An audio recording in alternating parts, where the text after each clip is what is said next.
This is really a great day. When we say this is a great day, you see, because this is a new page in the history of Congolese diaspora here in Ireland. I know that I was given only just 5 minutes, but I will, if you will allow me to stretch a little bit, because we cannot talk about the Congolese community without talking a little bit about the history of Congolese diaspora here in Ireland. It was around 1995 and 1996 that we had the first Congolese community here in Ireland.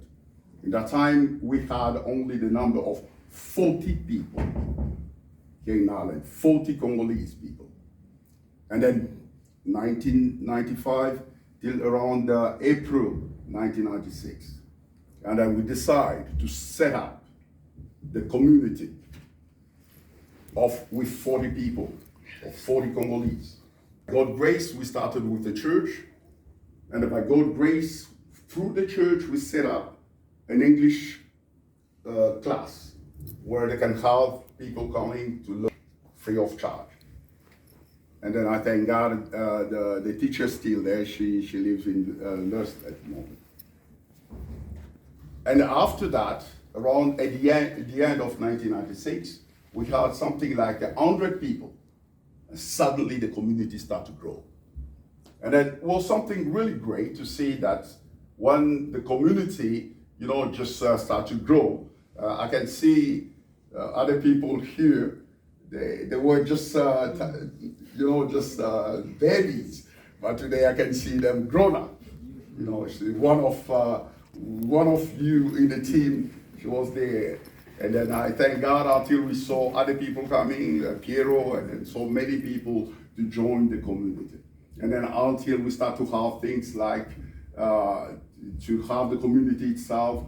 The first president was Moshengo. Moshengo was the first president. And then we had Justin, and after Justin, we had Papa Lukusa.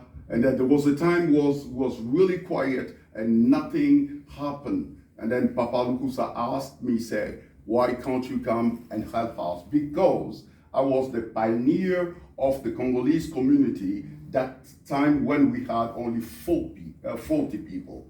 And then I said, okay, let's come and then have the community. So that's why we came to have the community. Unfortunately, there was a time where COVID was just at the door. So it was very difficult really just to move with the COVID, and then different things happened around. So there was a time where we decided to say, listen, when we came in this country, I remember I was 37. Now I'm 63, I'm going 64. Even if I look young, but if I look young, it's because of my wife. She take care of me. Thank you, President Mosengo. Mosengo is there. He's the first Congolese president in the first Congolese.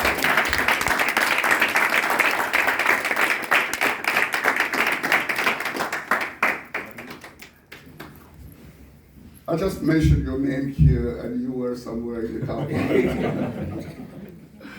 Yeah, just that's why I said, just they gave me only 5 minutes. Really apologize because I wanted really to know exactly where we came from with the Congolese community. What I was saying, and after that, when the COVID came, it was difficult really just to move forward with the community.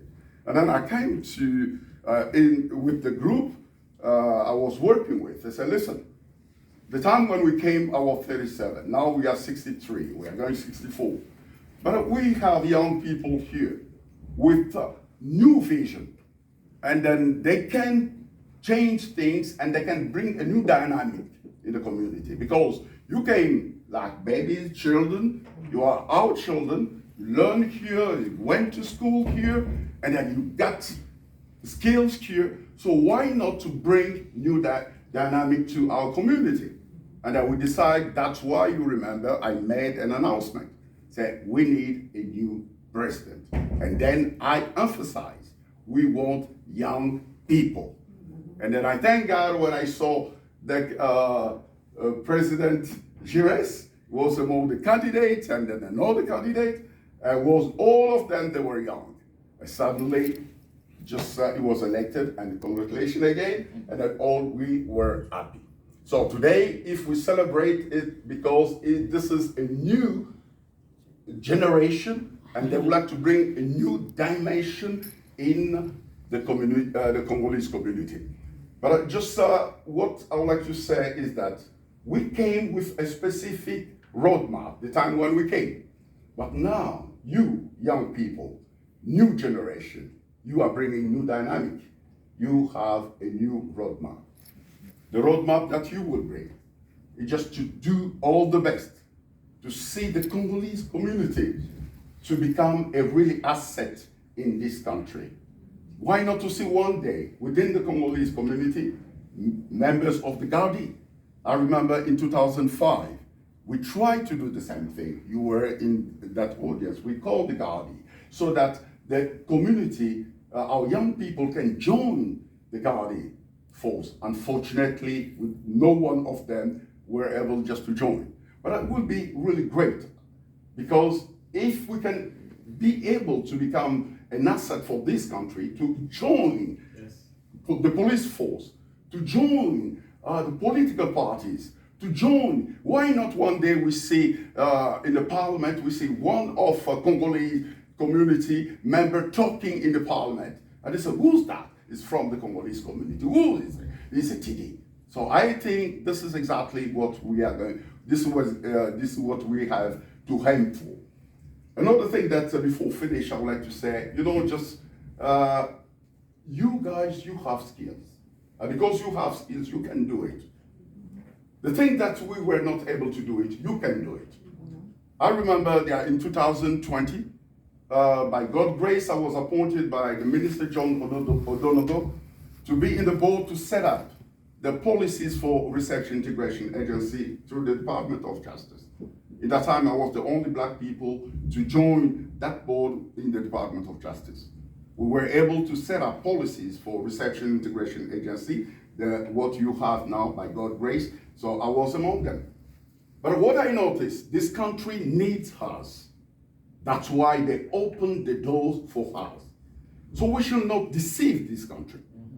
We have to do all our best to bring what we can in order to support this country.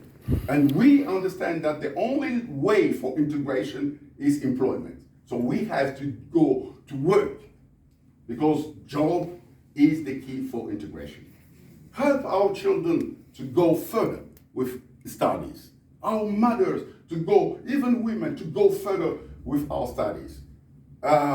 I was privileged simply because my wife is 58 now. I encourage her.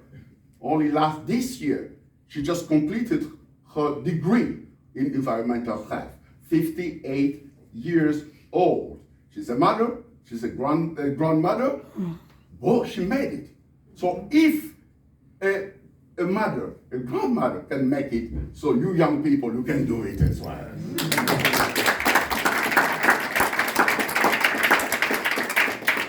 Just to finish this, because we have a new president, let all of us be together to support him. To support him so that we can thank God for our country, the Congo. We are here, we have to raise our voice for the Congo. Congo has been suffered almost 30 years. We have seen the hypocrisy of international community. We've seen how, I give an example, what happened in Ukraine. What happened in Ukraine, all over the place people are talking about what happened in Ukraine. But for 30 years, they are raping our mothers. They are killing our children. They are killing our parents in the Congo. But international community is doing nothing. Quiet. Rwanda is killing in our country. But simply because with the complicity of the international community, no one said anything. So young people, and especially for this community, for this team, I would like to invite you. You have all the good friends here. You have TDs. Raise our voice. Talk to them. And just point the things as they are. Do the job of Roger Cashman. I thank God when they were talking about Roger Cashman. I think that years ago, I thank God because when I saw you, I think Piero can remember, we had a project as well to do the project Congo and Roger Cashman with a friend, Dr. Ronan, and some other people. I live in Tranquille with some other people who live in Daleri. We were thinking to do something about Roger Cashman, but unfortunately we didn't do it. But I think it's time for this community to raise up and talk about our country. We have only one nation, which is the Congo. And then we have to raise our voice so that the international hypocrisy has to stop. They know what they are doing. We cannot have this without our country. We cannot have the mobile phone that we have without our country. They are killing our people because of that. So we have to raise our voice so that one day that has to stop in our country. So this is the mandate that you young people, you should have. The new dynamic that you have, bring it. We have good friends here, those who are in parliament, go with them in the parliament. I know the island is ready to help the Congo. If Ireland was ready to do it with Roger Cashman, if Ireland was ready to do it, the time of peacekeeping in the Congo, the time of the war of Baluba. So the island can do it today when all of us will raise and we can raise our voice and tell them it's time to stop the international community hypocrisy, what's going on in the Congo. So thank you very much. I'm sorry for the time.